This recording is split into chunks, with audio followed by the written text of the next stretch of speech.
Hello and welcome to Behind the Warrior podcast. I'm your host Maria Schabla, and today we are very excited to be part of the 10th annual EOD, IED, and Countermine Symposium hosted by Defense Strategies Institute. We are very excited to be speaking with Commander Wiggo Korsvik, who is the staff officer with EOD at the Operations Division Norwegian Joint Headquarters. Thank you so much for spending some time to talk to us today. Yeah, thank you for having me. Yeah, thank you. So I guess I would like to start with, can you tell us about your career in EOD, which you said you're going on how many years in service? I'm starting on my 39th year now. So Wow.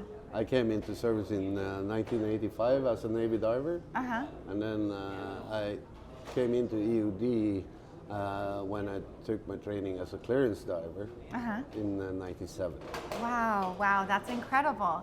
So can you tell us about your career and maybe some of the highlights?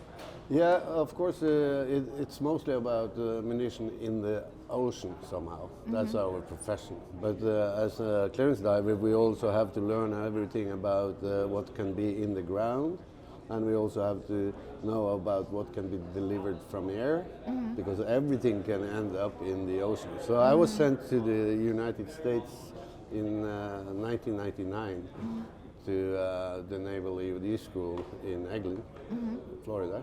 Oh, wow. That was because I then got my special training for sea weapons, which is our profession, of course, as divers, to deal with sea mines, torpedoes, everything that is delivered into the sea as weapons. Yeah. So what brings you to the symposium? The symposium, it's mainly because I'm involved in many different projects. And one of my colleagues, Geir Petter Novik, is a lieutenant colonel, and he works with the Norwegian Defense and Research Establishment. And within that group, we have a project group dealing with explosive remnants of war, mainly from World War II, but we still also find in Norwegian country and land and sea stuff from First World War. Wow. Oh, that's interesting. Yeah. So and we are dealing with explosive almost daily from the war, because public report their finds to the police, and the police, they don't have their own resources to deal with the military explosives like projectiles, bombs and stuff. So we as military EOD trained personnel are the only ones that can be called out and deal with it.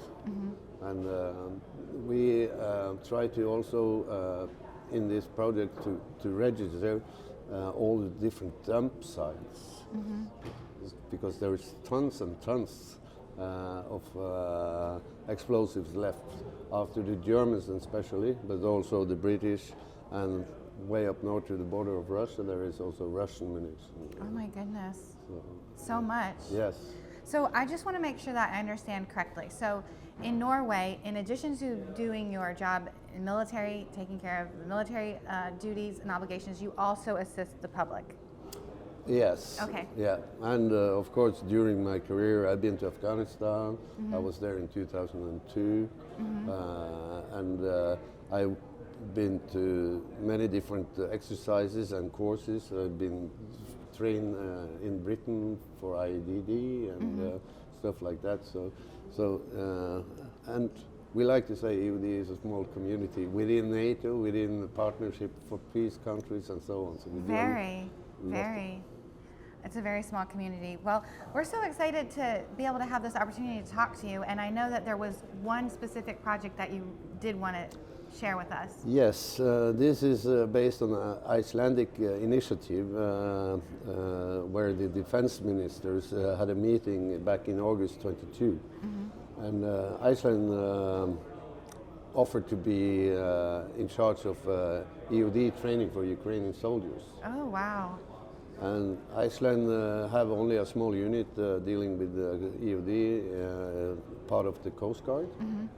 So they reached out to the other Nordic countries and asked if we could be part of this training and put a program up to train Ukrainian soldiers, and we did that, and we discovered that in Lithuania they already had a program for EOD awareness only for 10 days for the Ukrainian soldiers. Oh, wow. So we went there, and the Ukrainians offered to be a host nation and have everything in there. So we set up a program for 30 days training to educate them as EU explosive ordnance clearance operators. Wow, in 30 days? In just 30 days, and some of the soldiers that come over from Ukraine is just picked up from the street as taxi drivers, plumbers, or given a uniform and then sent directly to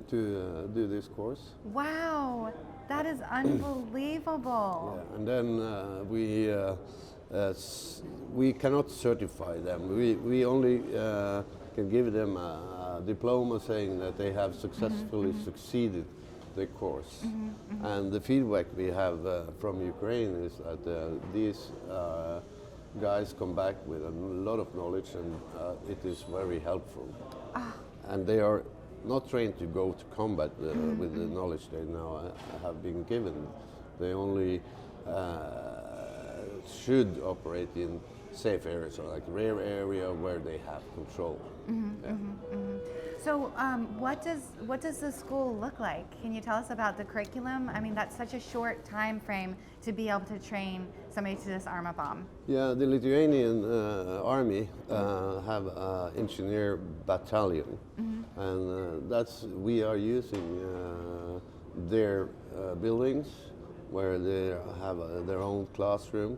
And of course, Lithuanians have a lot of good training objects, like a lot of different Russian ammunition that we can use as training objects.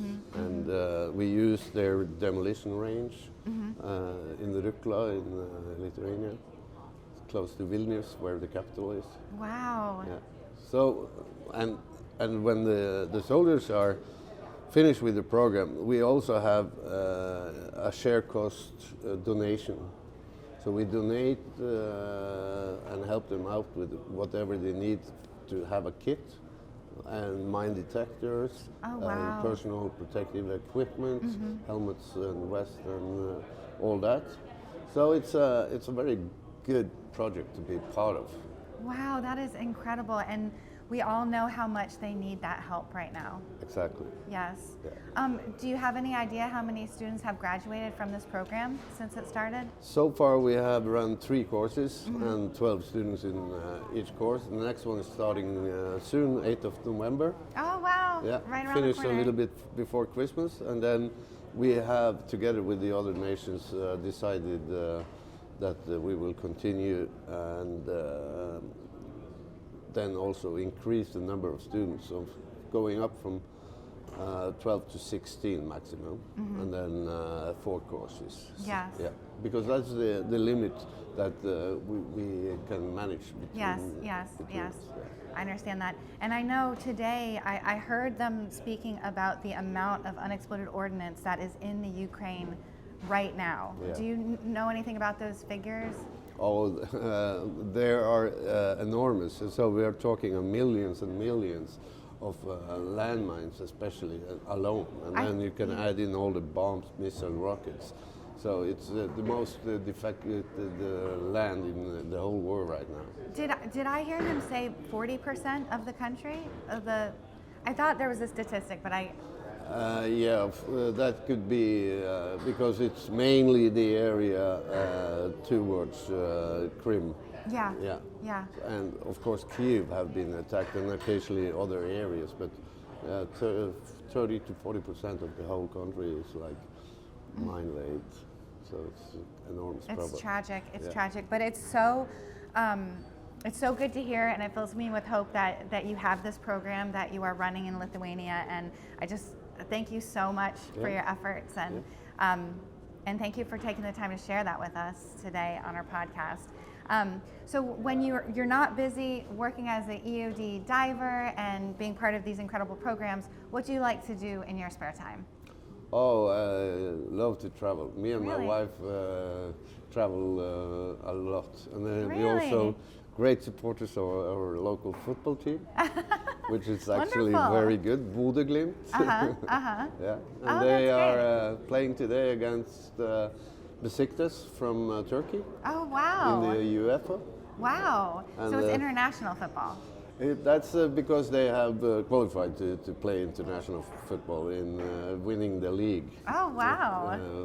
For a couple of years now. So we have followed the team in Rome. We've been there twice.